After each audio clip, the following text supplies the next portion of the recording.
Hi, welcome to the Recovery Daily Podcast. I'm your host, Rachel Abbasi.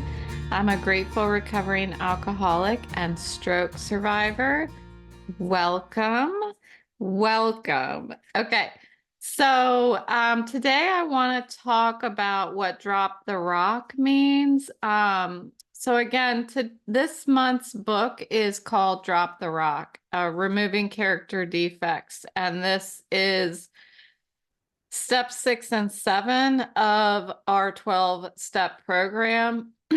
I feel very strongly that this book can be applicable to people who are not in AA. If you look at it from this perspective of we all carry things around that aren't doing us any good. There are pains, sadness, stuff in life that molds us into who we are. And some of those things are the backbone behind some of our character defects, as we call them in AA. And these are like unwanted behaviors, old behaviors that we want to change. So I wanted to talk about what this book is kind of meaning, what Drop the Rock means, so that any of you who are on the fence about reading the book, or you're not in sobriety, so you're not sure, like, why would I want to read that book? I don't have a problem with alcohol. The book is not about necessarily having a problem with alcohol. It's, to me, it has to do with resentments, fears, self-pity, intolerance, anger, these things that drive our character defects, as we would call them.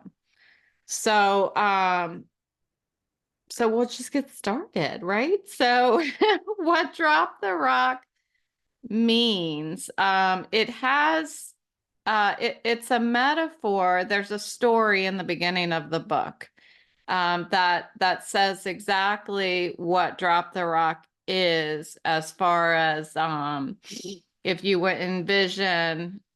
I don't want to give away the story at the beginning of the book, but it's about a rock weighing somebody down. Okay. And so it means a lot in our sobriety, where we can't progress in our sobriety without addressing these character defects and removing old behaviors. So hopefully some of you that may not have any issues with alcoholism, and maybe you're listening because you're a stroke survivor, I think that it applies to any human being. We all carry stuff around that weighs us down. And I think this book is a great read. It's super short. I have the audio book, so it's like 2 hours and something. That's it. So, okay. So how it applies in the world of like alcoholics is that drinking, what we learn in the program is that drinking is a symptom of deeper issues. And we can't address those deeper issues until we till we fix one of the symptoms, the drinking. And so we hear in sobriety how important it is to look at the causes and conditions that underlie our alcoholism. So for me, there was a lot of fear. And And I hear that a lot. I hear a lot these people that when we go through the steps and we go through step 4 in particular, we start talking about like looking at our relationships with people and what are our resentments. And then we start looking at our role in those relationships. As we progress further, we're looking at character defects, and it has a lot to do with those relationships. And what I realized in step 4 for me was a fear of abandonment. That was a trend that I saw through all of my relationships.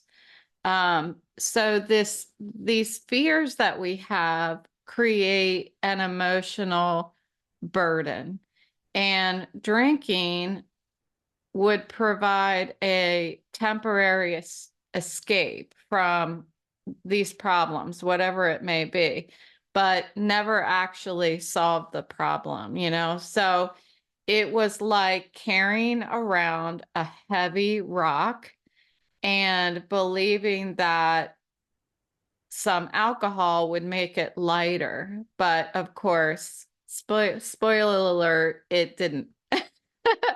So,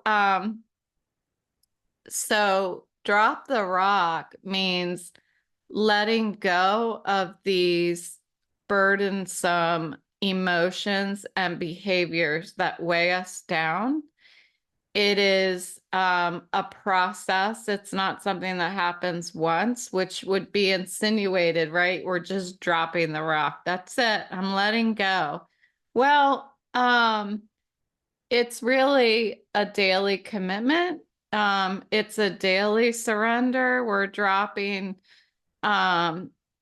we're continuously dropping rocks as we go through life. And, but it starts out really as a decision that I'm going to commit myself to practicing the program and work on the principles of recovery.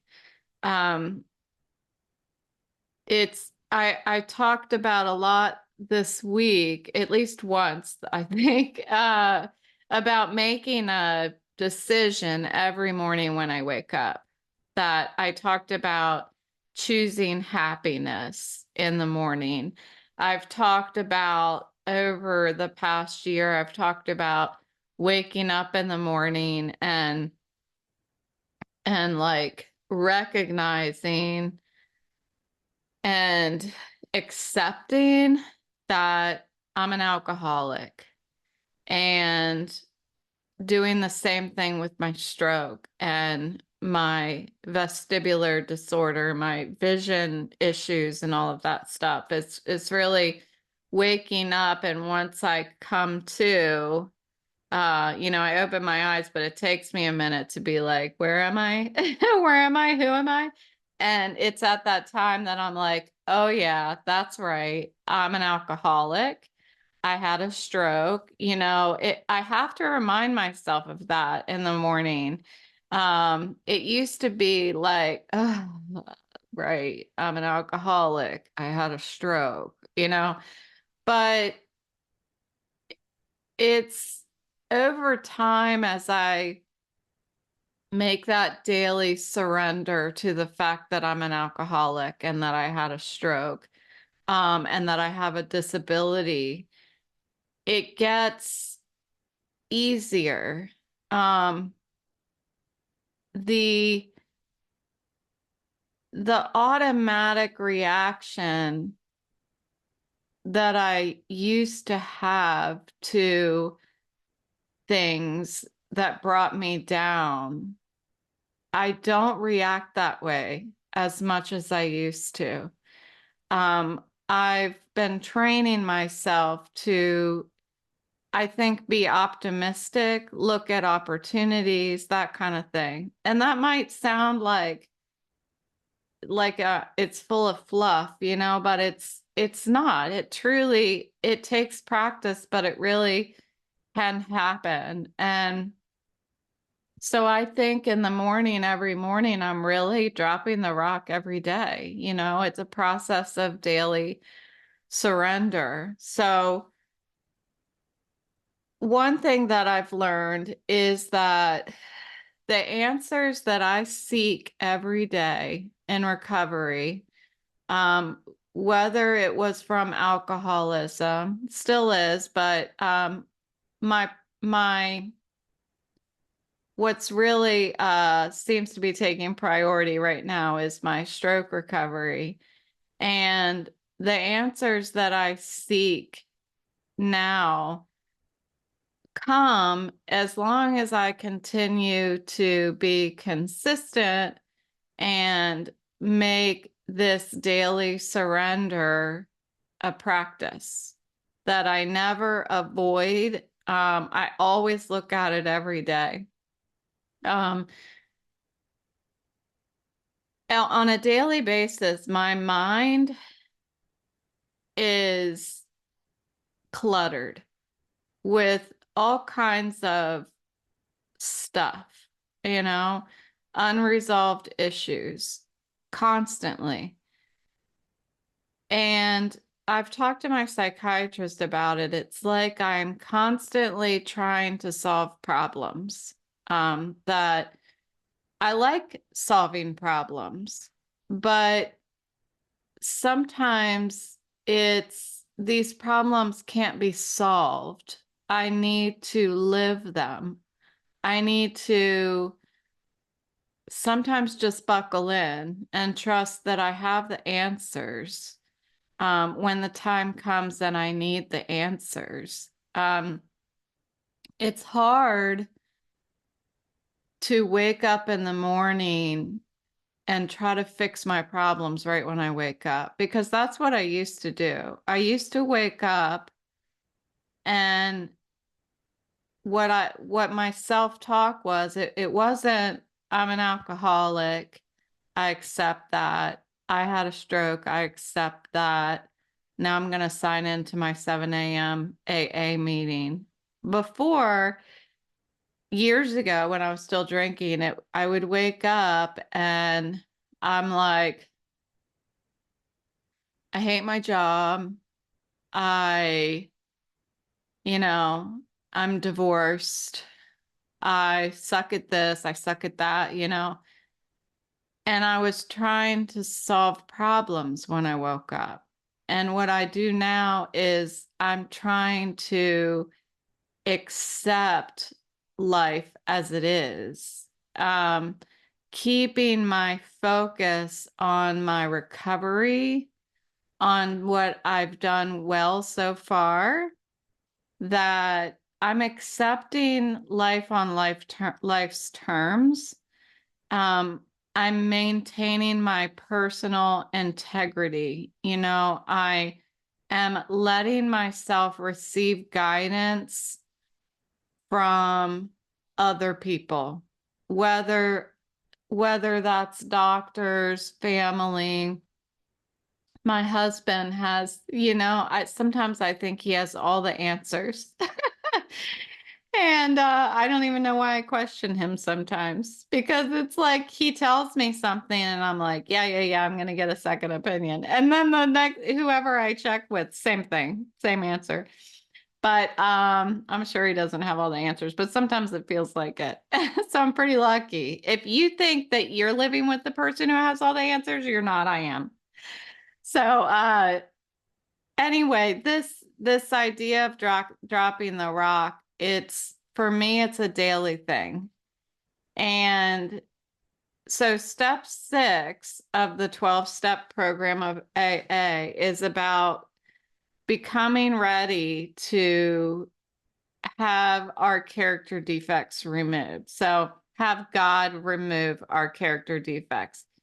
If you don't have God in your life, there are other options that the program teaches us, which I won't get into that. But this step is really at the heart of all of the steps.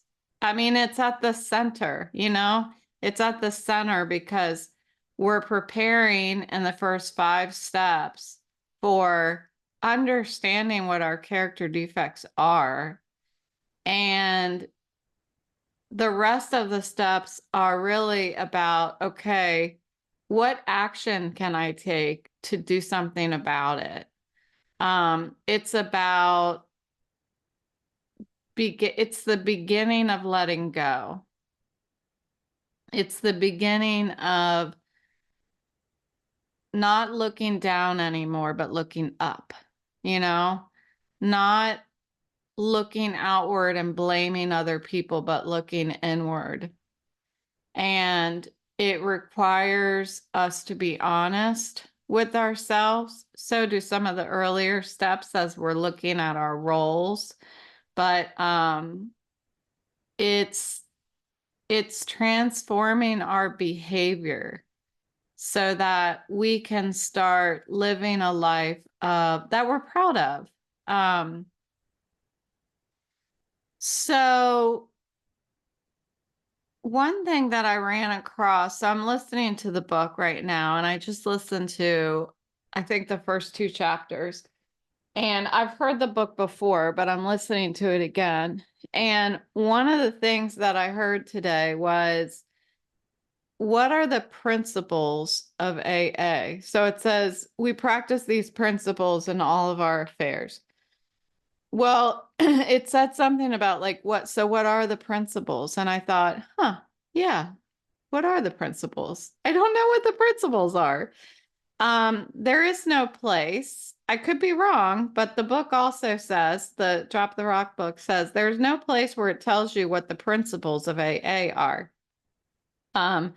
Basically, the principles are the opposite of your character defects. So where we once acted out of fear and resentment and selfishness, we, in our program of recovery, encourage us to cultivate courage and forgiveness and selflessness. So those are the principles. They're the opposite of my character defects. So my principles are different than your principles. It's a shift in mindset and a shift in behavior. So letting go of our old behaviors and trying to act from these principles.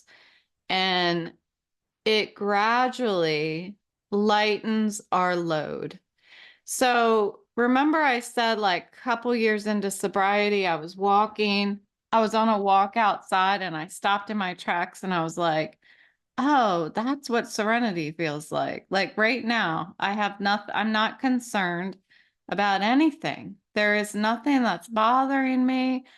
I am truly outside taking a walk, and my mind and my heart is just light. There's nothing loading me down. That is dropping the rock. That's what it feels like. It's like we're not letting these things that weigh down our minds, we're not carrying it around constantly. We have learned how to take action, do the things that we need to do to address each rock, and then we can drop it. So through working my program, with also going to meetings, talking to my sponsor, that's how I've learned how to respond, act on my issues, my rocks, if you will.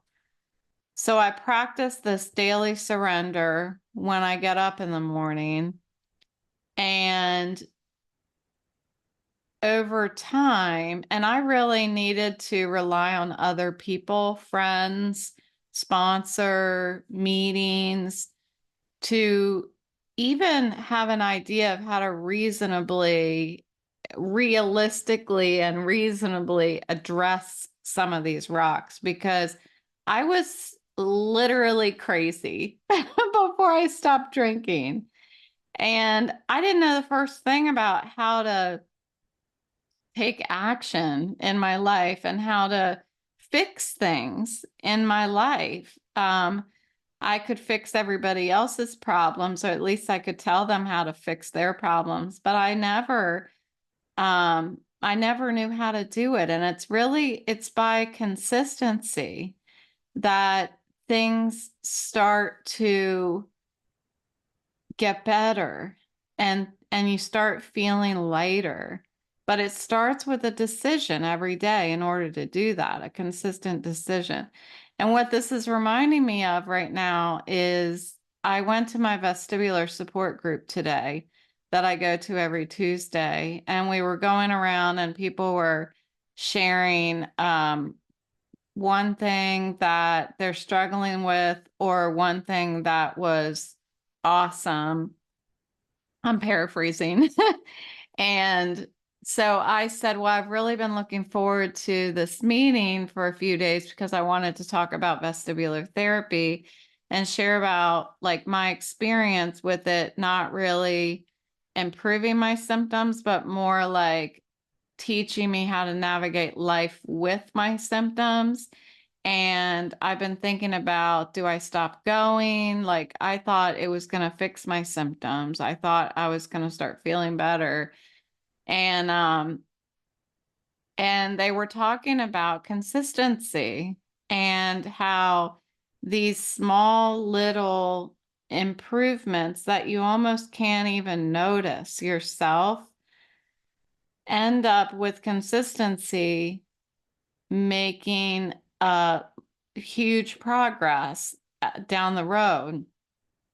And I thought, well, I know what that feels like because because I'm an alcoholic. I mean, I didn't say that. They know that I am, but that's the same thing. Like, I think there's some, I don't know, my husband always says this thing about if you save a penny a day, or if you save money and then it doubles every day or something, that you end up, oh, I know what it is. I think it's like you put money in a savings account and it doubles every day. How much money would you have in a year or something like that?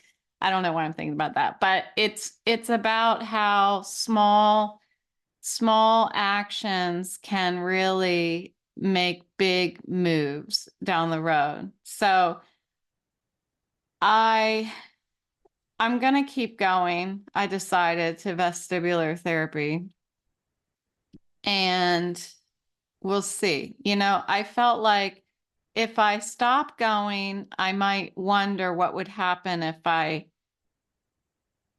kept going. And if I keep going, I'm certainly not going to wonder what would have happened if I stopped going. So I'm just going to keep going for now. So that's the conclusion of my quandary, yeah, about vestibular therapy. So, okay, so back to dropping the rock.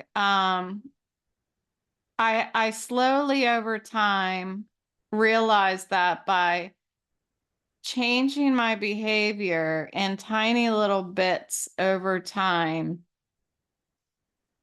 started to remove some of that that yucky feeling, the yucky stuff that I was feeling like towards people. It started to dissipate, and I started to be able to be more genuine with people than I ever was before. I've talked to you guys about how I did a social experiment and started being nicer than felt natural to other people.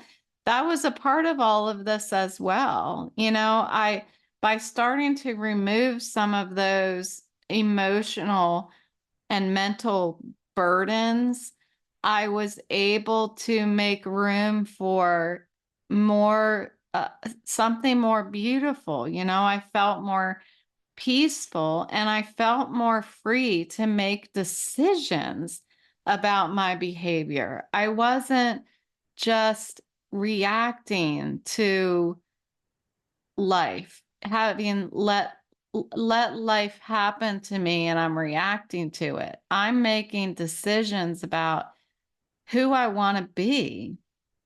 So if you're listening and you can identify with, is there a rock that you're carrying around? Then I would encourage you to listen to the book. If you're holding on to something, if you're afraid of letting go of something, I would encourage you to listen to the book. It's so short, it's worth it. Think about, if you don't want to read the book, think about this. Wake up in the morning, put a little sticky note beside your bed, on your nightstand or something. Put whatever that thing is that you're holding on to, that you're afraid of, that little rock. Put a rock. How about that? Go outside and get a rock and put it on your nightstand.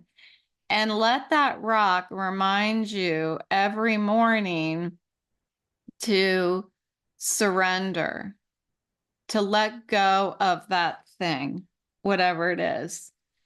And trust that by continuing to listen to the podcast, do the things that we talk about here, that eventually you'll be able to take that rock and go throw it in a lake somewhere or throw it off of a cliff somewhere or something. And wouldn't that feel good, you know? There is strength and guidance here. And every one of you who are listening, it's fascinating. I've said this before. I wish you guys all knew each other because you would all get along really nicely. But anyway, okay, so that's what I have for you. So a little encouragement about reading Drop the Rock. And it's really because I feel like we all have things that we carry around that we could let go of. And I think the book has a nice way of sharing how to do that. Whether you are a recovering alcoholic or not, you can probably apply what he's talking about into your experiences. So if you have anything that you'd like to reach out to me about, share your experiences, talk about any rocks that you're holding on to, I'm always here to talk. My email address is rachel@recoverydailypodcast.com. And that's all I got for you today. So I hope that you have been inspired, that you go outside and grab yourself a rock and put it on your nightstand. And if you enjoyed this episode, please share it, and I will talk to you tomorrow.